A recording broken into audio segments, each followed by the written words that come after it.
Maqaa Abbaa, kan Ilmaa, kan Hafuura Qulqulluu Waaqa tokkoon ni amanna. Ameen. Kabajamoota, jaalatamoota, maatiiwwan Waaqayyoon kan jaalattan, Waaqayyoo isiniin kan jaalatu, hordoftoonni chaanaalii keenyaa Wangeel Tuubii biyya keenya Itoophiyaa, biyya keenya haala kutaa biyyoota garaagaraatti argamtan akkam jirtu, akkam yoo dhageessani, akkam turtanii, guyyaa har'aatiin kan nu ga'e Waaqni keenya galannii fi ulfinni teessoo isaa Aariyaam irratti isaatiif haa ta'u. Baga ayyaanota guyyaa har'aa kabajamee yaadatamee ooluutiin geessan baga wajjumaan nu geenye. Eegumsi ergamootaa, araarsummaan haadha keenya qulqullittii dubroo Maaramii, dhiifamni gooftaa keenya uumaa keenya Iyyasuus Kiristoos hunduma keenya duukaa haa ta'u, isin faanaas haa ta'u. Baga torbee tokkoffaa sooma gooftaa keenya qoricha keenya Iyyasuus Kiristoos zawaradeetiin isin qaqqabsiise. Akka fedhaa fi jaalala Waaqayyootti zawaradee jechuun maal jechuudha? Jechi kun jecha afaan maaliiti? Torbee kana keessa manni kiristaanaa waa'ee eenyuu, waa'ee maalii lallabdi? Eenyuutinis yaadatti? Maaliif zawaradee jedhame kan jedhu waliitiin ni ilaallaa, waliitiin ni baranna jechaadha. Anaaf dubbattii afaanii, isin immoo gurrattiin dhageessan, qalbiittiin qalbeeffattan, anaafis isiniifis haa laatu. Egaa hundumti keessan miseensi chaanaalii keenyaa akkasumas keessummoonni haaraa gara chaanaalii keenya dhufuudhaaf qophii kana daawwachaa jirtan, otoo sabiskiraayibii isin godhin kan nu daawwachaa jirtan hundumti keessan sagalee jireenyaa isin haa dhageessisu. Sabiskiraayibiitti, sheerii fi laayikiitti waan hin kaffalamneef, waan nu irratti hin lakkoofneef hundumti keessan yeroo soomaa kana, yeroo sagadaa kana, yeroo kadhannaa kana gaarii gochuun, kana jechuun kiristaanni yeroo soomis, yeroo sooma hin taanes hamaa raawwachuu qaba jechuu otoo hin ta'in, caalmaatti kan duraarra amma yeroo kana waqtii kana gara eenyummaa keenyatti deebinee hammeenyaa fi jibbiinsa, qoqqoodinsaa fi yaadota haaloo ba'iinsa garaagaraa sammuu keenya keessaati balleessinee gaarummaa hojjechuudhaan sabiskiraayibii gochuun amala keenya, laayikii fi sheerii gochuun akka nu daawwattan isinitti himaa. Hanga dhuma sagantaa keenyatti akka nu daawwattan, akkasumas warreen sabiskiraayibii gootan, sabiskiraayibii oolii kan jettu gosoota mallattoo bilbilaa sadan keessaati ishee gubbaa, ishee jalqabaa gadi tuquudhaan barnoota yeroo hundumaa karaa chaanaalii Wangeel Tuubii isinii darbuu fi isinii tamsa'u hordofuudhaan gaaffii fi yaada garaagaraa karaa chaanaalii keenyaa qabdan toora waasaappii irrattis, asirrattis, chaanaalii kana irrattis nu gaafachuu ni dandeessu.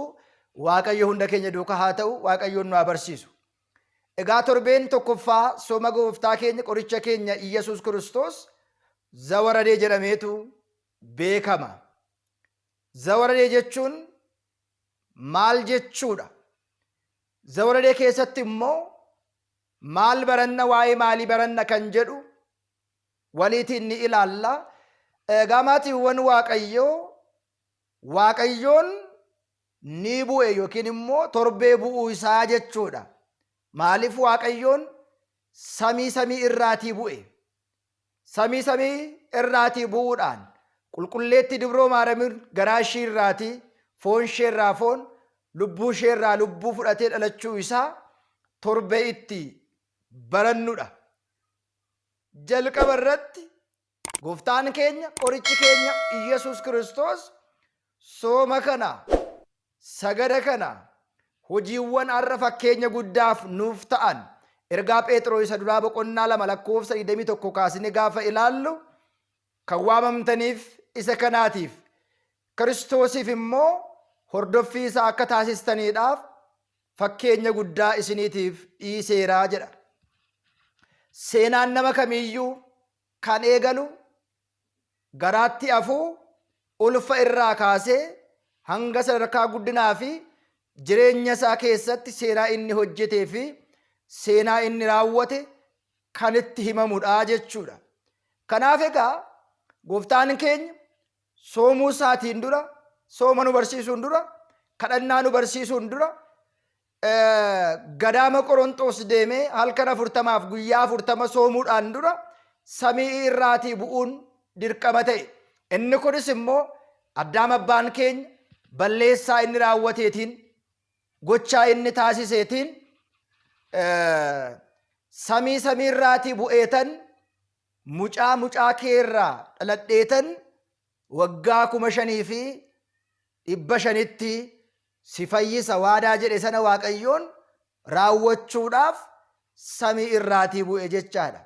Jalqaba Addaam abbaan keenya lafa kabajaa fi bakka kabajaa erga isa kaayeetiin booda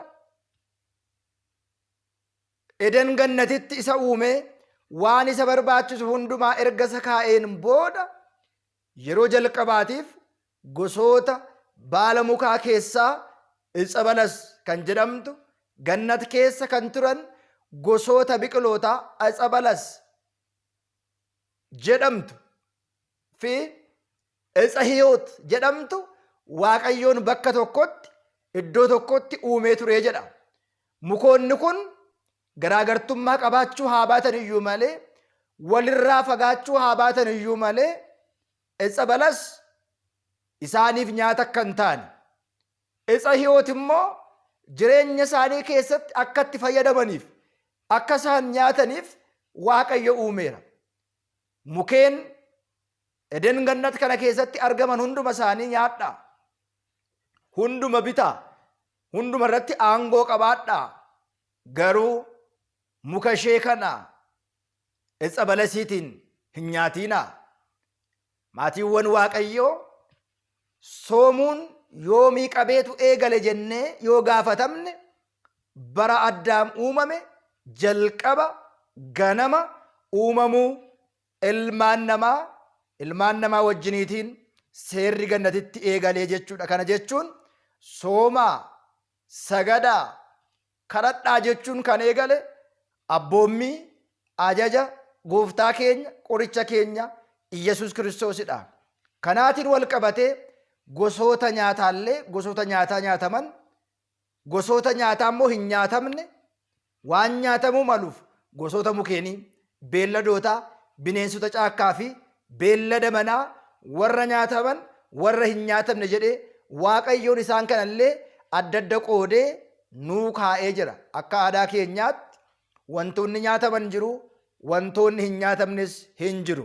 As keessatti soomiin kan eegale uumamuu ilmaan namaarraatii ka'eetu.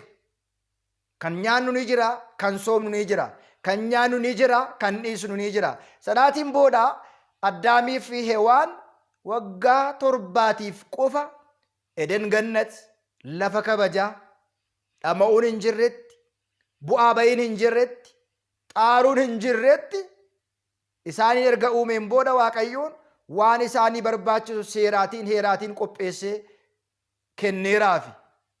Nuuniifis bara kana keessa kan ittiin jiraannu, kan uffannu, kan ittiin deddeebinu hunduma isaa nuu qopheesseera. Hunduu kan keenya, hunduu immoo kan keenya miti. Sanaan booda waggaa 7 booda ilmi namaa hawwii eegale. Sooma hin nyaatiin jedhame kana. Wanta dhorkame kana maaliif akka dhorkame ilmi namaa ilaaluu fi qorachuu fi sakatta'uu barbaadee jedha. Maaliif irraa nu dhowwe laata? Ixa balasirraatii maaliif dhorkamne? Ixa balasii fi Ixa hiyooti maali garaagartummaan isaanii kan jedhu yaada isaanitti xiinxaluu fi yaaduu, buusuu, baasuu eegalanii jedha. Sanaatiin booda seexanni bofa keessa goruudhaan gara Hewaan dhaquudhaan, Hewaan kolfaan simattee gara Addaam dhaquudhaan, Addaam garuu mootiin samii kanaa fi lafa kanaa ana miti akkam bultee ittiin jette seexanii dogongorsite. aangoo isaaf hin malleen dogongorsite har'as bar waan nuuf hin malleen aangoodhaan sanyummaadhaan gooxummaadhaan naannummaatiin yeroo nuti itti kufaa jirrutu argama. Sanaatiin booda badii isaanii kana yookiin immoo ka'umsa isaanii hewaan erga nyaatteen booda gargaaraa ishee akka ta'uuf lafee isaarraa lafee foon ishee irraa foon fuudhee kan ishee uume sun abbaa warraa ishee yookiin immoo gargaaraa ishee Addaamiinis laatteefi. Ilmaan namootaa Waaqayyoon wal dhokachuu eegalan. Waaqayyoon samii isaatiin eessa jirta jedheetu gaafate. Kana jechuun Waaqayyoon Addaam bakka inni jiru wallaalee miti. Balleessaan Addaam balleesse Waaqayyoon wallaalee miti. Sanaan booda abaarsi Addaam hewaan bofa seexanarraa eegalee dubartittii kanatti umurii ishii guutuu dhiigni akka itti baay'atu ji'a ji'aan abaaboo ji'a akka isheen agartu. Addaam immoo bu'ee ba'ee dhama'ee akka inni hojjetu. Bofni immoo sanyii fi sanyii keessan gidduutti sanyii isaaniif sanyii kee gidduutti diinummaan akka ta'u namoonni gaafa si argan mataa kee rurrukutanii sirra ejjetanii akka si ajjeesan jechuudhaan Addaam lafa kabajaa irraati bakka isaan malu kana dhiisanii bakka isaan malletti akka isaan ba'an Waaqayyo isaan taasiseera. Keessumaati seera uumamaa boqonnaa 2 kaasnee gaafa ilaallu seenaa bu'uu Waaqayyoo seenaa itti zawaradee jedhamee maqaan torbee kanaa moggaafame bal'inaatiin irraatii arganna jechuudha. Kanaatiin booda mucaa kee irraa dhaladheetan waggaa 5,500tti dhufee si fayyisa. Isa kana bu'uu Waaqayyoo kan jedhame zawaradee jedhamee kan inni himameef Waaqayyoo bu'uun isaa iccitiin samiirraatii bu'ee foon isheerraa foon lubbuu isheerraa lubbuu fudhatee dhalachuu isaa haadha keenya qulqulleettii dubroo maaramii torbee itti himamu. Sila akkuma isinii kaase seenaan namaa garaa keessaa eegaleetu yookiin immoo namni tokko seenaan isaa guyyaa itti ulfaa'e kaa'ee hanga guyyaa du'a isaatti seenaan namaa himama. Abaluun bara akkasii abbaa akkasiirraati haadha akkasiirraati iddoo akkasiitti dhalate. Suuta guddatee mana barumsaa akkasii seene mana barumsaarraa waan akkasii barate iddoo akkasiiti waan akkasii barate bara akkasii barumsa xumure bara akkasii hojii eegale hin fuudhe amma kana dhashe seenaa isaa kana keessatti immoo waan akkasii raawwata jedhameetu seenaan namaa himama. Seenaan Waaqayyoo garuu foon isheerraa foon lubbuu isheerraa lubbuu fudhatee erga dhalateetiin booda haadha keenya qulqulleettii dubroo maariyaam garaa ishee keessa bulee dhalatee suuta guddatee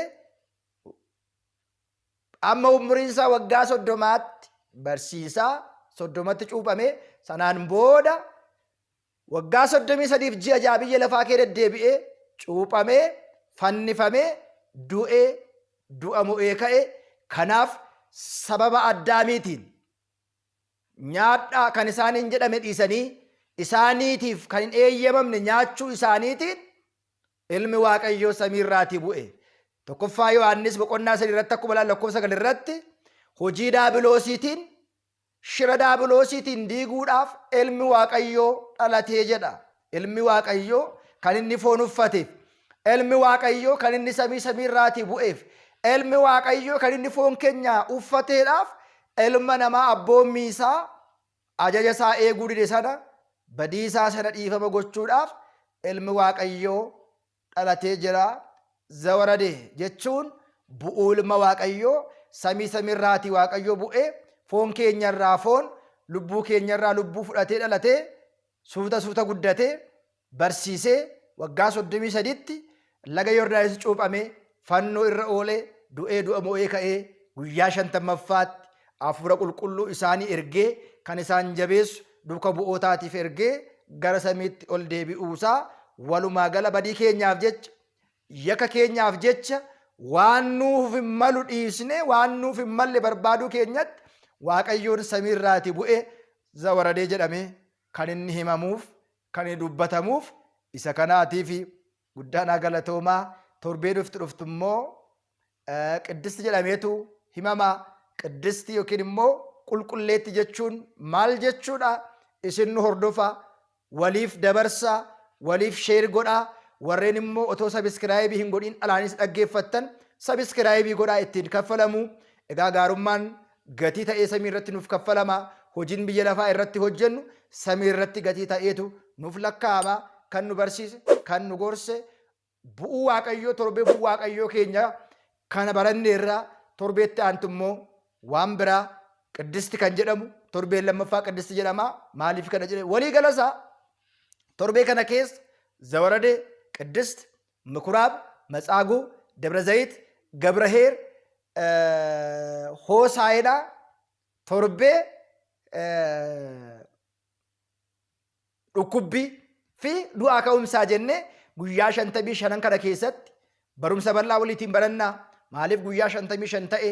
Gooftaan keenya halkan 40 guyyaa 40 soome. Nuti maaliif guyyaa 55 soomna? Barumsa hedduutti arganna. Isin qofaan hordofa. Sabiskiraayibii gochuu duukaa bu'aa. Waaqayyo sinaa kabaju, Waaqayyo sinaa eebbisu, nagaatiin nu tura. Nama torbeen waa taa'isu. Karaa biraa baroota keenya, karaa waadaafannoo miidiyaas, karaa kallattii garaa garaas barumsa hin barannaa. Waaqayyo sin duukaa haa ta'u. Hunduma keenya waa eebbisu. Guddaa galatooma. Nagaatiin naaf tura.